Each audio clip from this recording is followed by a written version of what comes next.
ఢిల్లీ పర్యటనలో ఉన్న తెలంగాణ సీఎం రేవంత్ రెడ్డి బృందం ఇవాళ పలువురు కేంద్ర మంత్రులతో భేటీ కానుంది. ఐటీసీ మౌర్య హోటల్లో ఏఐసీసీ ప్రధాన కార్యదర్శి రణదీప్ సుర్జేవాలా కుటుంబ సభ్యుల వివాహ కార్యక్రమంలో పాల్గొనేందుకు వెళ్లిన సీఎం రేవంత్, ఉప ముఖ్యమంత్రి మల్లు భట్టి విక్రమార్క, మంత్రి శ్రీధర్ బాబు నేడు కీలక భేటీల్లో పాల్గొనున్నారు.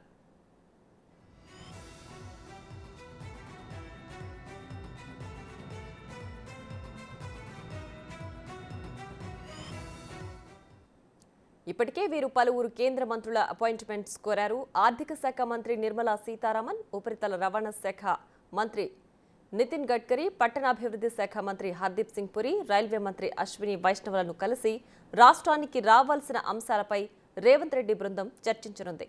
మధ్యాహ్నం 2 గంటలకు నితిన్ గడ్కరీతోనూ రేవంత్ రెడ్డి భేటీ కానున్నారు.